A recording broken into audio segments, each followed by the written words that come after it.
who believe in freedom cannot rest. We who believe in freedom cannot rest until it comes. These words from Ella's song, written by Bernice Johnson Reagan in honor of civil rights hero Ella Baker, capture the essence of our gathering today.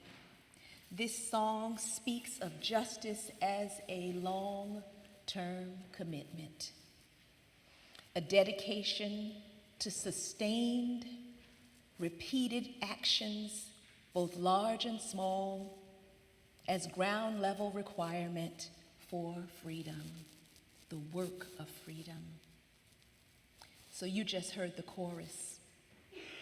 But the first verse is a hard hitter. It goes like this. Until the killing of black men, black mothers' sons, is as important as the killing of white men, white mothers' sons. There you go. Don't say I didn't warn you. Because we take seriously the need to share expressions of not only black struggle, but black joy, Christine and I talked about these lyrics and whether they would be appropriate for today. A conversation was had, but we landed on the simple but powerful chorus, words that kind of collect and carry, hold our demand. It holds the demand on believers to press forward. It encourages us to push forward in our faith. It includes all the things we dream and fight for, and the fact of our perseverance until it comes. Now, I'm going to say up front that I'm not talking about burnout or never ceasing grind, but mindful of rest as resistance, as we do of what is right, as we do what is right, because we know it's right, and never giving up on that. So today I remember the promise of the Spirit's coming, the Spirit of truth specifically, and Jesus' departing words to his disciples. I still have many things to tell you, but you can't handle them now. The weight of truth meted out in prayerfully digestible pieces shared in this, his final discourse. Can you feel the disciples' growing frustration? They're told they aren't ready and will have to wait. Wait when the world as they know it is crashing down. Wait when suffering and persecution is an everyday lived experience. What do you mean, wait? We need to see the promised activity of the Spirit now. Doesn't that sound familiar, that cry? Don't you want the Spirit now? The fullness and the power of the Spirit now? This is a similar theme that runs through the story of Juneteenth for me, a story of truth denied, of the news of freedom delayed. The Emancipation Proclamation had been signed a full 2 years before Confederate forces would even acknowledge it. Confederate forces accepted the reality of emancipation only through military defeat and never formally endorsed the proclamation itself. From a legal standpoint, freedom had come, but the story as it was lived and experienced on the ground by the enslaved was not one of fullness. The words on paper had not yet come to life. So here we go again with the waiting. I remember reading as a middle schooler, a then popular preteen literary favorite, the book, Are You There, God? It's Me, Margaret, by Judy Blume. Throughout Margaret's struggles with growing up, we are made privy to her ongoing dialogue with God as she sought guidance on everything from getting her first period to choosing a religion. It's all preteen angst and anticipation of a young girl's transformation, her emancipation, as it were, into the world of women. It resonated with me. With Margaret, I waited, looked for clues, signs of the change I hoped to experience in my own body and life. But there was nothing but waiting and my own conversations with God over the when and what and why, but mostly when. Freedom. We see freedom's painfully slow but determined path from dream to prayer, from prayer to plan, from plan to battle. One thing you can say about freedom is it's always coming, always on its way. We experience freedom so often in part and not the whole. This is only the 4th anniversary since Juneteenth became a federal holiday in 2021. As a nation, we're still trying to figure out how to do this. Some call it a second American Independence Day, marking the moment our nation began to more fully live into its founding ideals. I'm not sure about that. Our country's continued attacks on diversity, equity, and inclusion, the programs and funding, slashing of all of it, would say otherwise. At present, our celebration takes place amid profound challenges. 2 years ago, Juneteenth took place as our 45th president, a convicted felon, placed his bid as the Republican candidate. And yesterday, our celebration takes place, or today our celebration takes place a single day after a military parade planned in honor of his 79th birthday, the 79th birthday of that same candidate, which is now our 47th president. You can't make this up. How do we decipher the visual messaging of such an event, a military parade / birthday party? That parade, however, took place alongside over 2,000 No King protests held in all 50 states. I'd say that's an equally alarming visual narrative. So what's going on? Genocide continues in Palestine, with over 55,000 Palestinians killed and humanitarian aid blocked, with starvation now seemingly being employed as a weapon of warfare. Israel is attacking Iran. The National Guard and Marines have been deployed in LA, and residents there are living under mandated curfew, living in fear of retaliation for peaceful protests. Trans folks continue to endure a terrifying political climate. There are attacks on Black history, efforts to sanitize the truth, and target funding for programs with what they call, quote unquote, improper ideology. The Target fast grew into a full-on boycott, now including Dollar General, and all in response to cuts to DEI funding. And most recently, we've crossed a terrible line with political assassinations in Minnesota. The Spirit brings peace, but it has not been found here. How long? How long? The world some of us have trusted in is vanishing before our very eyes, though for many it's been hard to ever really have hope in it.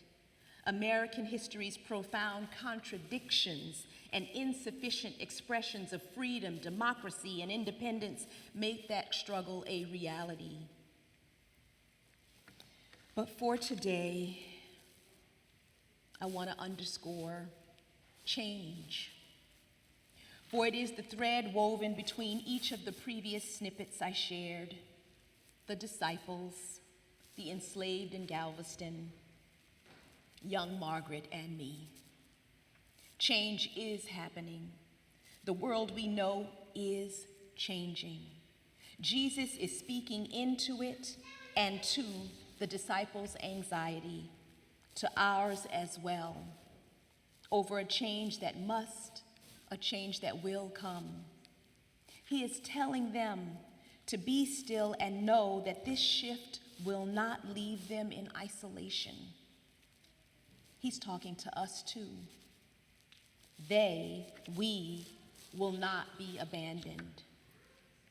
We know that the legacy of slavery still lingers. Past discrimination lives on as systemic inequities and continues to shape our present outcomes. It's simply baked into the foundation of who we are. But with the remembrance of Juneteenth, we acknowledge the long road to freedom as change. Change that is broken and slow. Change that our choices can impede. Change that can be reversed. Change as in an actively violent political climate. Change, and here the lack of it, a resistance to change that can break your heart. Margaret's evolution and mine was inevitable. We got it. If you know, you know. But I think she and I both would say, crossing over that threshold into womanhood meant a really serious shift and a hard one. We'd both say, what were we really rushing into? So how do we celebrate freedom while remembering the already and not yet of it? Of the Spirit's present but sometimes undetectable presence among us? Of the Spirit of truth that we are still unready or are perhaps unwilling to bear? In all of it, we see the work we have yet to do and that inevitable waiting. Yet, surrounded by malice and corrupt authority, joy and hope do arise. Among our struggles, we see places and opportunities for renewal. The people are responding to the Spirit of truth, and that truth says no to destructive regimes, to the militarization of democracy, to authoritarian policies. The Spirit is speaking. What we are called to do is to tap in and tune in more deeply. Jesus tells us we must press into a forward-seeing posture to bear what the Spirit knows and will share with us. To all of it, Jesus says, we have the promise of the Spirit. What the disciples and perhaps you and I don't initially understand is that Jesus is the truth. What he promises in this text is that we will grow over time in deeper relationship and understanding of him and who he is. We will mature, we will know, and we will not be alone. But we've got to stick around long enough. We've got to apply that kind of force and pressure and persistence. We cannot give up.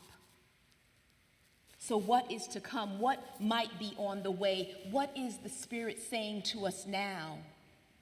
To resist structural evil, to survive this present age, we must lean on the Spirit. It will require long-term commitment, small but sustainable actions and eruptions. The Spirit will come, the Spirit will guide. It is active and always changing. Our work is simply as yet unfinished.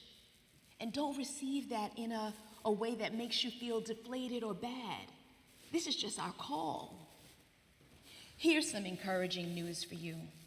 I recently read about the 3.5% rule. It states that no government has withstood a challenge from 3.5% of its population when it is mobilized in sustained nonviolent resistance. That's it, 3.5% of the population. All that's needed to see significant change is consistent and faithful participation by 3.5% of the population. I'm part of that population. Are you? Amen. We can't do it all at once, and we can't do it alone, and we can't handle it. We know that. But we can do these little things with great care and love.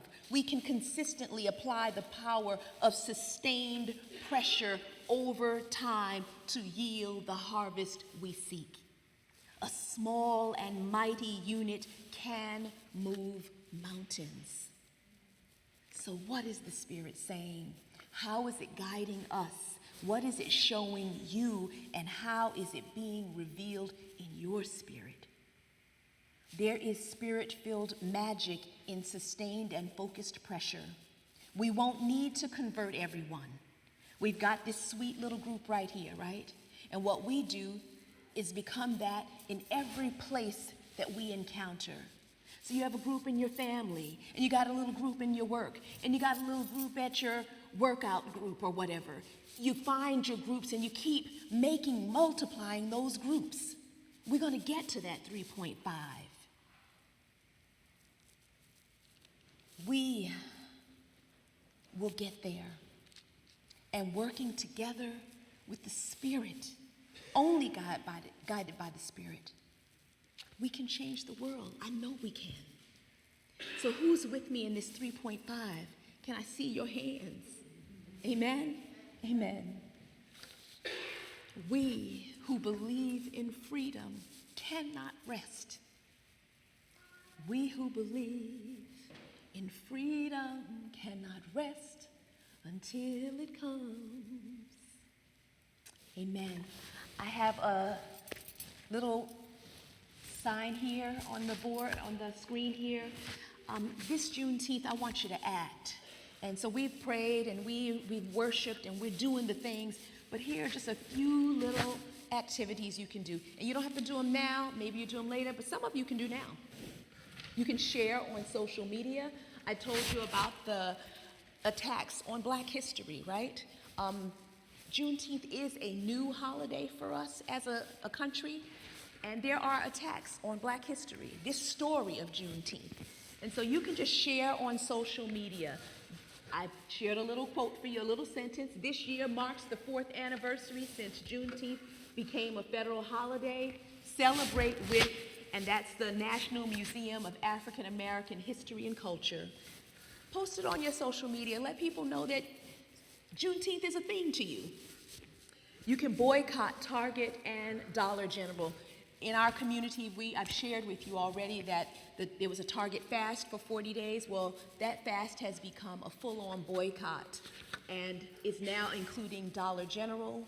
These companies have pulled away from their DEI initiatives and have held back leadership of color, Black leadership. They have made promises that they have turned back on and will not, just will not fulfill. And we're calling them out on it. So, boycott Target and Dollar General if you desire. And give to the National Museum of African American History and Culture. This month is their membership month, but you can go onto their website and you can give and not be a member, and they'll match your offering. So take a moment to do that. There's a QR code and a little website. We can't let the stories of African American history be erased or muted out, diluted. We can't let that happen. And so share with people. It's Juneteenth, y'all. Amen?